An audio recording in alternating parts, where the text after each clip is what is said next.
This Torah class is brought to you by TorahAnytime.com. Recording in progress. Okay, good afternoon, everyone. Good afternoon, friends. Good to see everybody back. Missed you last week. Good to be back. We're preparing now for Purim. We're already within a month of Purim. Haba Aleinu L'Tova.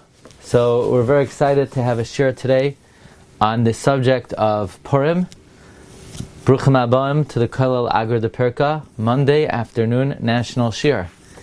We have very exciting news coming up. If you want to join us next week for our first ever Machon Magid Rakia Yarchei Kala in Miami, Florida, there are still slots available. Upcoming Sfarim, if anybody would like to be Mishtatef, we have a sefer that has been completed on Chinuch Habanim, and that's in the queue. Also in English for Art Scroll on Lag BaOmer. That's also upcoming B'siyata D'Shmaya. Okay, today's subject is a very interesting topic. A topic that many find difficult and perhaps even troubling, but nevertheless, the Gemara tells us in Masechta Megillah on Daf Zayin Amud Beis, Amar Rava, Mechayiv inish lebesume bepuraya adolayada ben arhaman lebarach marchai. A person is obligated lebesume. That's a difficult word to translate. What does the word lebesume mean? One is obligated lebesume on Purim adolayada ben arhaman lebarach marchai, to the extent that one does not know the difference between cursed is Haman and blessed is Mordechai. This is a unique mitzvah. We don't have any comparable mitzvah in the Torah that one is obligated to get drunk. And let's try to study this mitzvah, understand what exactly is the obligation, what are the parameters, what are the guidelines. Rashi comments on Chayv Inish L'Besume. Rashi says L'Histaker B'yayin, to become drunk. According to Rashi, the mitzvah of drinking on Purim is to get drunk. However, a careful analysis of the Rambam would yield perhaps a different interpretation of the mitzvah. The Rambam writes, what is the obligation of this Suda? What is the obligation of the Sudas Purim? The Rambam writes in Parak Beis of Hilchos Megillah Halacha Tezvav, says the Rambam, Sheyoichal Basar, to eat meat, v'yisakein Suda noah, and prepare a beautiful Suda, Kefi asher timtza yadai, in accordance with your means. V'shoyse yayin ad sheyishtaker, you drink wine until you get drunk. V'yiradam b'shachrusai, and you fall asleep in your state, in your stupor. Comes Rabbi Aryeh Leib Pomeranchik, a Talmid of the Briskerov, and he says he heard a chidush in the name of Rabbi Yisrael Salanter. An amazing chidush. By the way, before that, okay, let's hear the chidush. Says Rabbi Yisrael Salanter, don't think chayiv lebesume adolayada means you're obligated to get drunk. Adolayada is not the shiur of obligation. Don't think it means you're obligated to get drunk and you're not yotzei unless you get drunk. No, the mitzvah is to drink wine ulehizbasem, and to be, so to speak, in a very merry mood. However, the obligation is not to get drunk. You're not obligated to get drunk. You're obligated to drink until you're in a pleasant mood. But you're not exempt just by drinking and being in a good mood, but rather it's adulayada. You have to drink again. In other words, you're obligated to drink and be merry. Now, until when should I continue doing this mitzvah? What do you mean? You're obligated the whole day. The mitzvah on Purim Day is to drink and to drink and to drink. It's not that you're obligated to get drunk. The mitzvah is to drink. Now, when should I stop doing the mitzvah? Lag BaOmer? Tisha B'Av? When do I stop? The answer is you're not exempt until you reach the point that you're so drunk that you don't know the difference between Ar Haman and Baruch Mordechai, because at that state, you're a shikar and a shoita, and you're pater min ha-mitzvahs. But listen to the nuance of difference. It's not that you're obligated to drink so much. In other words, on Pesach you have to drink a revius, or a roiv a hakais, or the whole kais. How much do you have to drink on Purim? On Purim you have to drink so much that you get drunk. No, there's no such obligation to get drunk. You're obligated to drink. Yeah, but when am I exempt from continuing to drink? You're not exempt until you drank so much that you're no longer chayiv in mitzvahs. So Ad lo yada, says Rabbi Glatstein, is not a shir in the chiyuv, it's a shir in the patur. Says the Emek Bracha, perhaps this is what the Rambam means, where the Rambam says sheyoichal basar, but the Rambam doesn't say sheyishta yayin, but rather vishoyse yayin. You drink wine. It's a continuous mitzvah. You drink wine. Pu'ula nimshachas, a continuous act. You're not exempt until you fall asleep. However, Rashi explains the mitzvah is to get drunk. So, in other words, the Emek Bracha says, perhaps we could be medaik in the Rambam, that the mitzvah is merely to drink. Getting drunk is the point that you are exempt, but not that that's the obligation. By the way, just as a side point, the Emek Bracha says there's another diuk nifla that you can make in the Rambam, because the Rambam says, by other Yomim Tovim, you don't need meat and wine. The obligation is wine. Meat, maybe it's a mitzvah, maybe it's not even. On other Yomim Tovim, it's yayin. But on Purim, where it says mishteh v'simcha, and mishteh already is yayin. So what's simcha? The Rambam learns simcha is basar. There would be more of an obligation to eat meat on Purim than any other Yom Tov, which is a very big chiddush that I don't know if many are aware of. I think most people do have meat at the Purim Suda, but I don't know if it's realized that it's an obligation according to this view, and that it's actually, of all the days of the year, the greatest obligation to eat meat is Purim. That comes out very interesting. The greatest obligation of eating meat the whole year is Purim. So it comes out, according to the Emek Bracha, we have a fundamental chakira of what is Adolo Yada bein Or Haman leBaruch Mordechai. Simply, we would say Adolo Yada is, and this is how Rashi learns, you're obligated to drink how much the shir chiyuv is until you get drunk, to the extent that you don't know the difference between Ar Haman and Baruch Mordechai. No, comes along the Rambam, interpreted by the Rabbi Yisrael Salanter, that Ad lo Yada is not a shir in obligation, but rather it's a shir in P'tur. By the way, there's a similar analogy would be the mitzvah of procreating, where the Mishnah says in Yevama Samach Aleph Amud Beis, Lo yevatel adam miperya v'rivya, unless you have children. Beis Hillel says a boy and a girl. So the Minchas Chinuch learns, a boy and a girl is the shir of the chiyuv. There's a mitzvah to have a boy and a girl. That is the guideline of the obligation. Reb Moshe says, no, that's not the guideline of the obligation. The guideline of the obligation is to procreate as much as you can. A boy and a girl is, when you reach that amount, now you're patur. You see, according to Minchas Chinuch, you're obligated to have a boy and a girl. That's the mitzvah. According to Rav Moshe, the mitzvah is not having a boy and a girl. The mitzvah is the attempt to procreate. When you have a boy and a girl, that's when you're exempt from the mitzvah. So too when it comes to drinking on Purim. Rashi learns getting drunk is the mitzvah. The Rambam learns when you reach the stage of drunkenness, that's when you're patur. So you say it's semantics. What's the nafkamina if the obligation is to get drunk or the obligation is to drink and you're patur when you get drunk? There are three nafkaminas between the two ways of looking at it. Number one, in the Kuntras Chanukah Purim of Reb Chaim Aaron Tortzin, when Tamim the Brisker Rav, he says, from Rabbi Yisrael Salanter, what if you sobered up from your drunkenness? Do you need to get drunk again? Do you need to drink again? Yeah, this is some people are going to really like this year. But what if you sober up? So according to Rabbi Yisrael Salanter, you sober up, you still have to drink.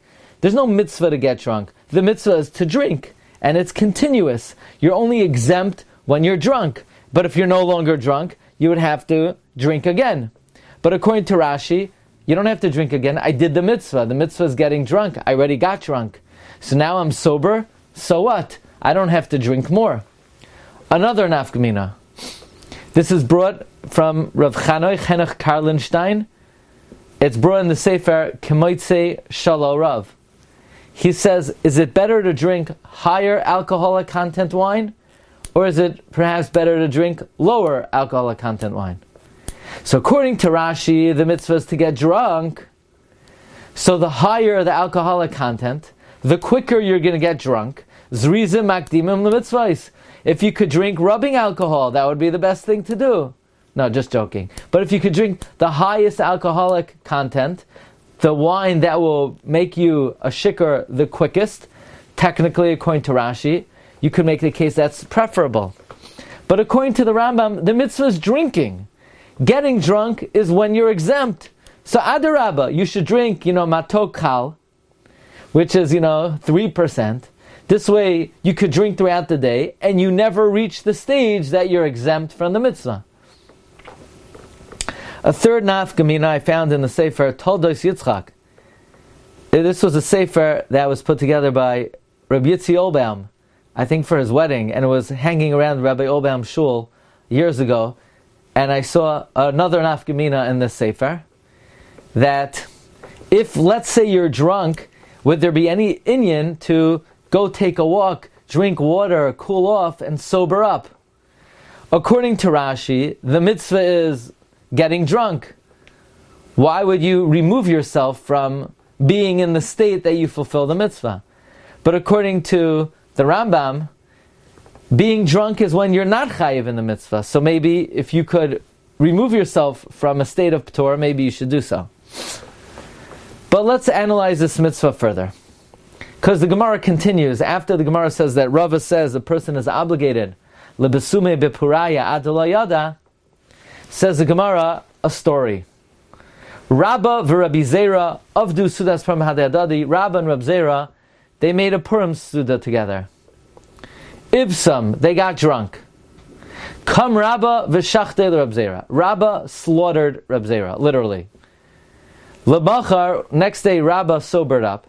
Boy rachame v'ache, he asked for mercy and he brought Rab Zera back to life. L'shana, the next year, Amarle, Nesimar. Next year Rabba offered Rab Zera another invite. Let's get together, v'navid sudas Purim b'hadiyadadi. Rab Zera said, no, sorry, I'm not available this year. Amarle, loy b'chol shaita v'shaita misrachesh nisa. Miracles don't happen every time. By the way, I once saw in the Margolius Hayam, or Ruin Margolius, that there's a Gemara that Rava created a Gavra. Rava made like a Goylam. Sent him to Rab Zera.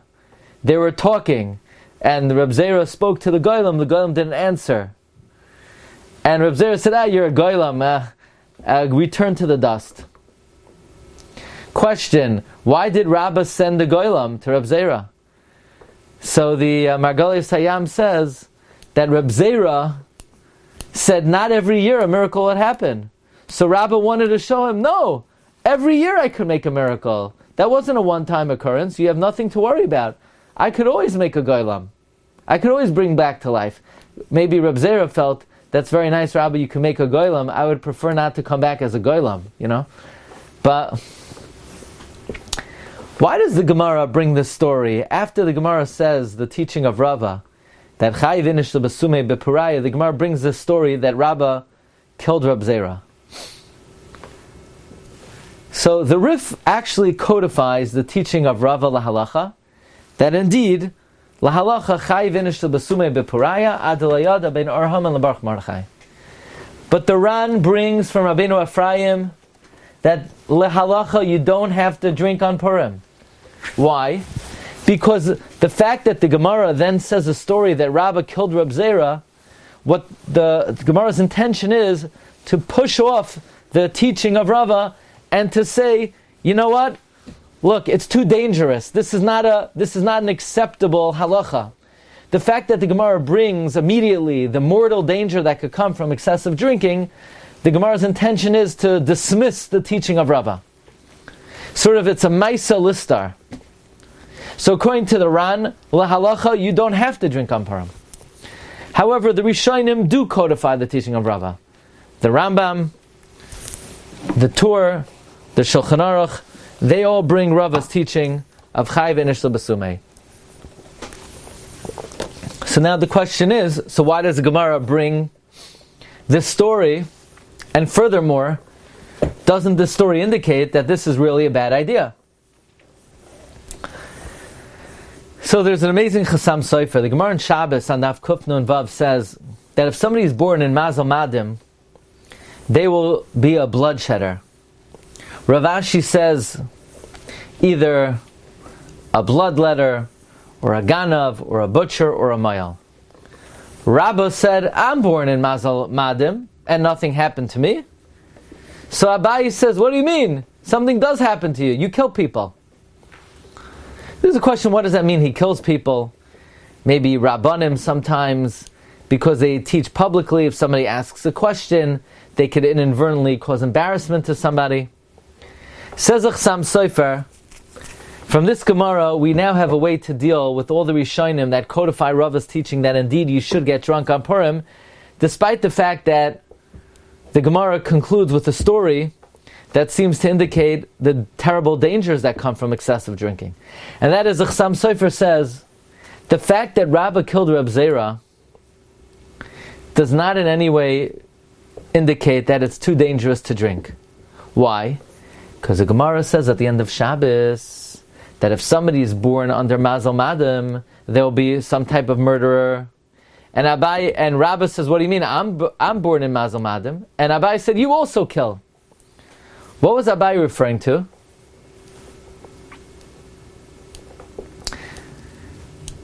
The Chassam Sofer says, this story, this Gemara had to have been before Rabbah killed Reb Zera. Otherwise Abai should have said, you also kill. You killed Reb Zera. Says the Chassam Sofer, maybe when the Gemara brings a story that Rabbah killed Reb Zera, that does not indicate that it is dangerous for everyone else to drink. Rabbah killed Reb Zera because he's born under Mazel Madim. So someone born under that Mazel is more prone to bloodshed. But Ruba de Alma, who is not born under Mazel Madim, maybe it's not Shchicha Hezeka, and we're not concerned that this type of Hezek will come out of it. Meaning, says Chassam Sofer, the fact that Rabbah killed Reb Zera does not indicate that for most of the people, most of the world, it is not permitted to drink. By the way, the Yad Ephraim, Rabbi Ephraim Zalman Margos, in his notes on Shulchan Aruch Arachem Sim Tafrei Sadehei, he brings that the Gemara does not cite the story of Rabbah killing Reb Zera to contradict the teaching of Rava, but rather to give it a parameter.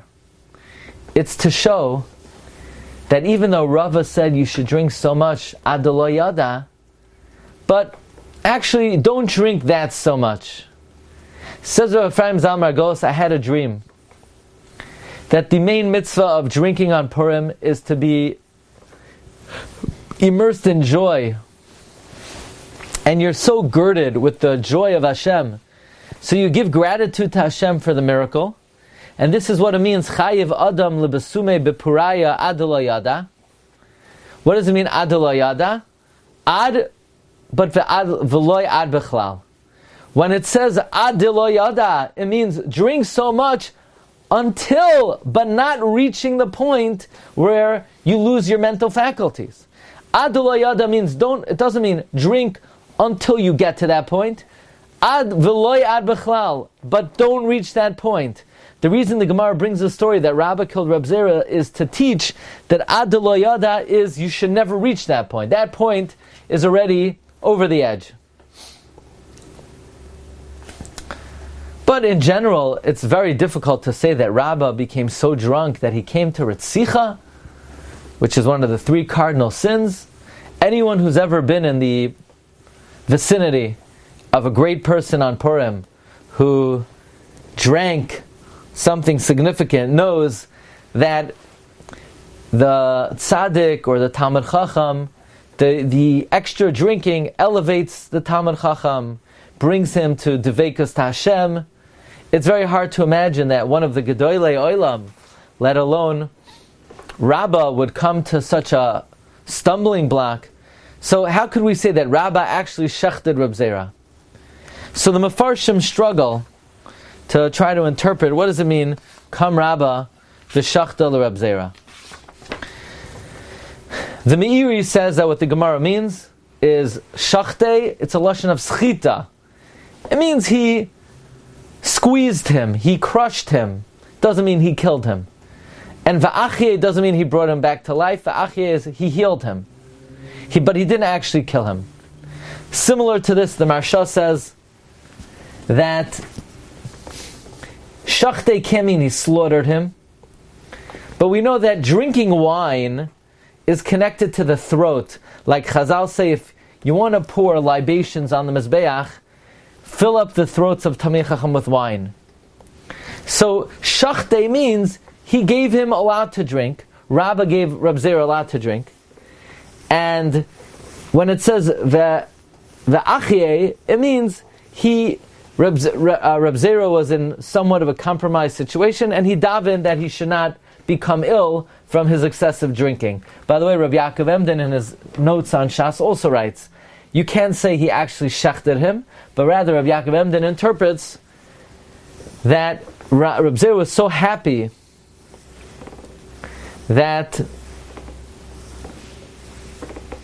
Rabbah shechted Reb Zera, so to speak, with sleight of hand, where it looks like he did, but he didn't actually.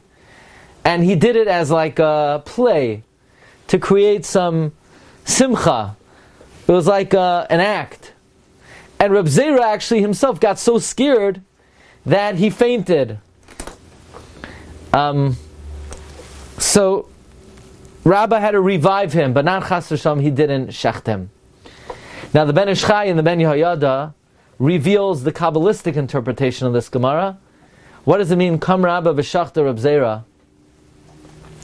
That it doesn't mean he shechted him with a sakin, with a knife, but he engaged with him in Limud HaTorah, that they learned to be Tach Simcha, that Rabbah's nefesh became so elevated and strengthened in Deveikus Hashem, that, so to speak, his nefesh was drawn to HaKadosh Baruch Hu. Shachte means a lashon of shachot. He drew him out. That they were learning secrets of Torah in such simcha that, so to speak, he drew his soul to connect to the divine. We could add, it is well known that Rav Yonasan Eibeshitz teaches that there's a madrega of bina, that it's not possible for a person to access in life, that if a person were to reach the Shar Chamishim, immediately his soul would depart from him. And we know there's an Indian that on Purim, in fact, Klal Yisrael reached the 50th level of Kedusha. Hema b'sainehem, the Gemara says, Hema is Gematria Chamishim. So perhaps Rabbah drew Reb Zera to such high levels that Reb Zera reached the Shar HaChamishim and his neshama left. Another Mahalach, Chassam Sofer brings a Masechta Nida, that we know that Reb Zera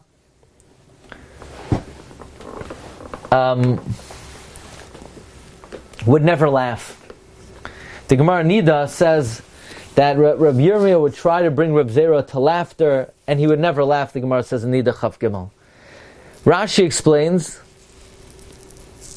that the reason Reb Zera would never laugh is because it's prohibited for a person to fill up their mouth in laughter in this world, and Reb Zera was even more machmer, so he not only would not fill up his mouth in laughter, he wouldn't laugh at all. The Chassam Sofer says that laughter, excessive laughter, is already the beginning of inappropriate conduct. And perhaps Gemara tells us that tzchoik v'kalas roish margilin la'erva. And according to the high level of Chasidus of Reb Zera, his excessive laughter was like arayos. Like the Gemara uses a lashon of shchute yeladim. Shchute yeladim is a form of arayos, giloy arayos, of being moitzi zerach chas v'shalom. So that's, the Chassam Sofer interprets what it means. Kam Rabba v'shachtel Rab Zera, he got him to laugh. By the way, the Imrei Yemes says, Zera is Rashi Tevos, Ema, Yira, Reses, Zeya. And therefore his practice was he wouldn't laugh. And Kam Rabba Shachtel Rab Zera is, Rab Zera was so identified by seriousness that by Rabbah getting Reb Zera to laugh, it was like he was mavatel the whole personality of Reb Zera. The Gemara couches that in the lashon of shachtel Reb Zera, because it was integral to Reb Zera's personality not to laugh. So he was able to be mavatel. That's what it means, shachtel Reb Zera.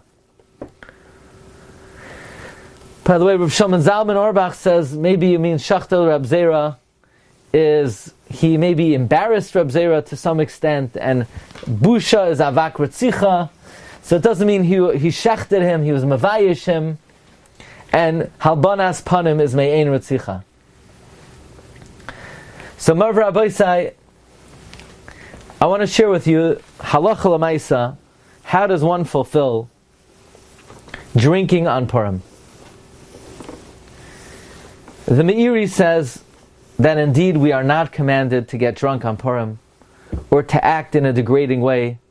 We are not commanded on frivolity or silly behavior.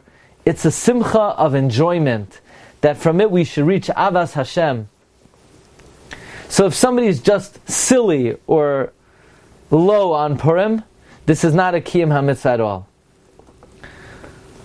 Likewise, the Eliyahu Rabbah says, how could it be that the Chachamim were goizer on us to be Mekayim what in general drinking brought all the ills of society? I mean, if you think about it, Adam HaRishon,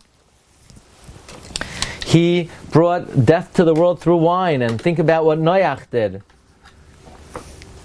But the Eliyahu Rabbah says that all the miracles of Purim took place through wine. The Suda of Achashverosh was a Mishtayayin, and Haman fell at a Mishtayayin. So to commemorate that, we have a Mishtayayin. But says the Eliyahu Rabbah, getting drunk is a mitzvah, but it's not ma'akev. If you don't get drunk, it's not ma'akev any fulfillment. And that's what the Bir Halacha brings down, that even though Rava says mechayev inish, it's not, the Ikar mitzvah is to have a Mishtayayin, you're not actually chayev to get drunk.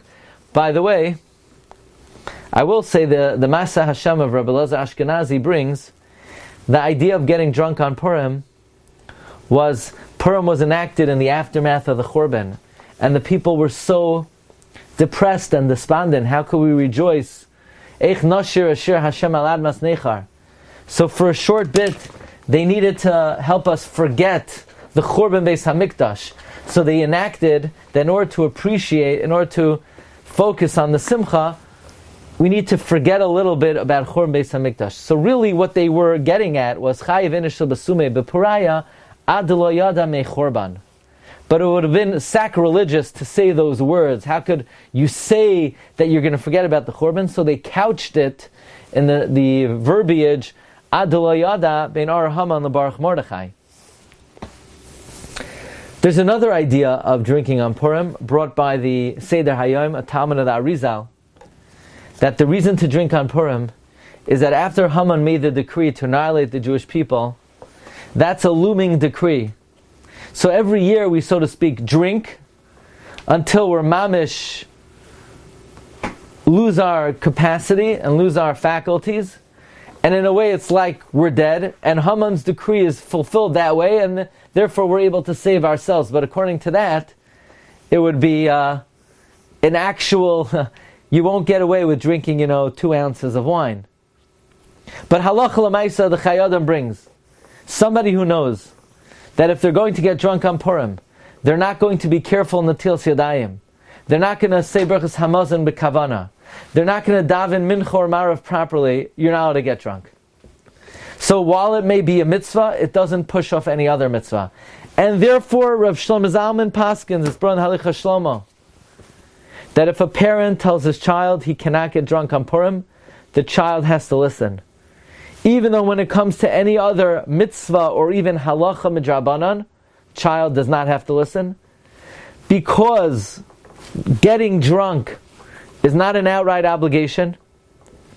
And like the Ran says, we don't even paskin that way.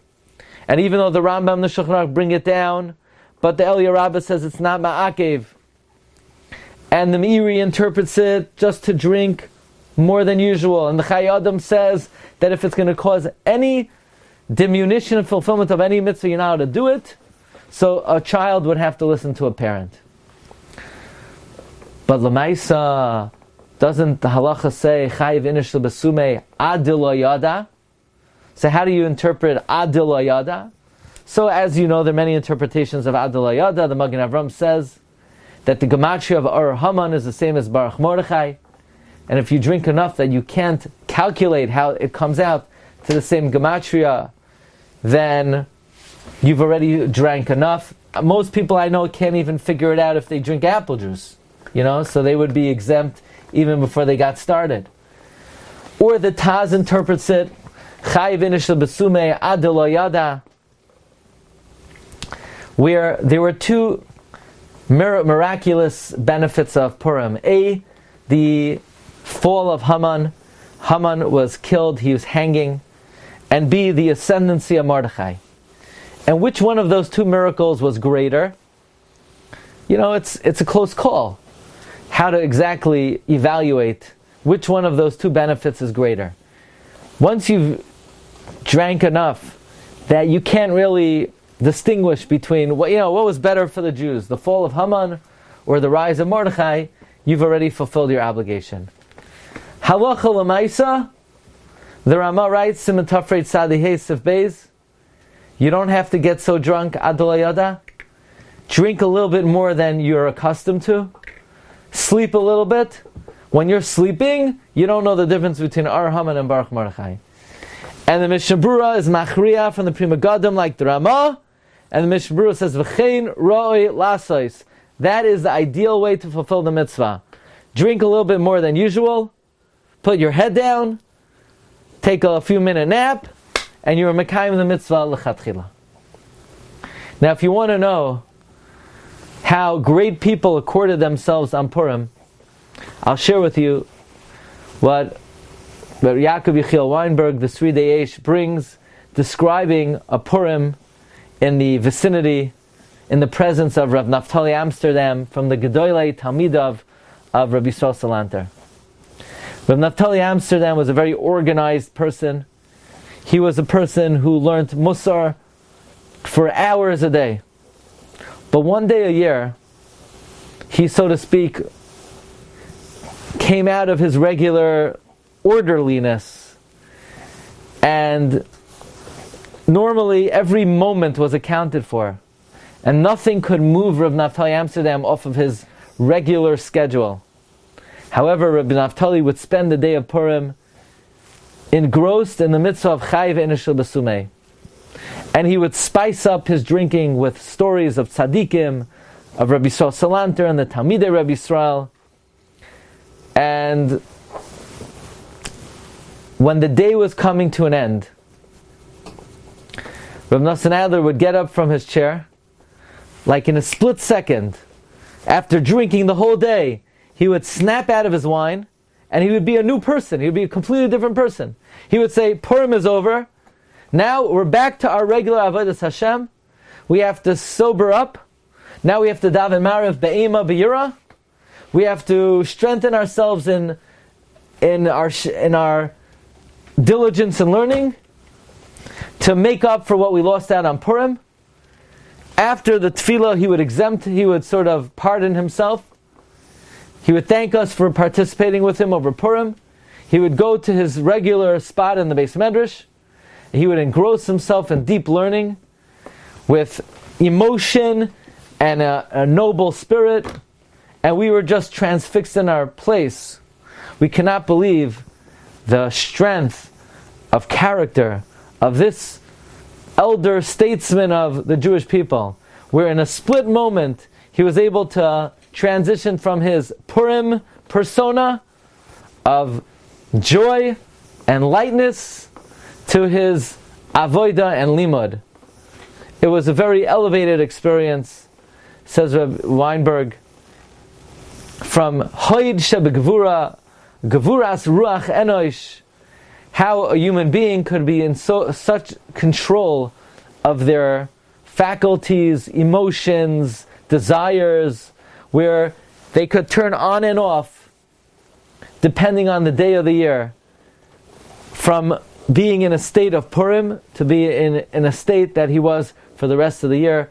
Rav Weinberg writes, Ashrei ayin ra so kalela, fortunate is the eye who could see such elevated and noble conduct.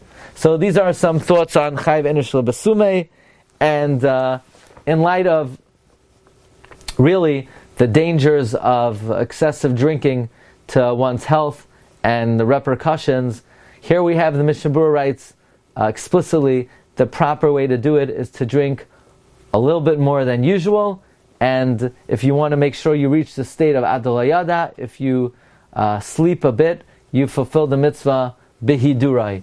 But the idea is that a person should be in an elevated state and a state of happiness, of Haidak Takadosh Baruch Hu, for the miracle, the downfall of Haman, and the ascendancy of Mordechai. We spoke about the nafkaminas, the halacha, is Adolayada the chiyuv, like Rashi says, or is Adolayada the state that you're pater from the mitzvah. And I wish everyone a wonderful rest of the day, and bracha v'hatzlacha. Kol tov, everyone. Rabbi, can I ask you a question? Yeah, sure. You've just experienced another Torah class brought to you by TorahAnytime.com.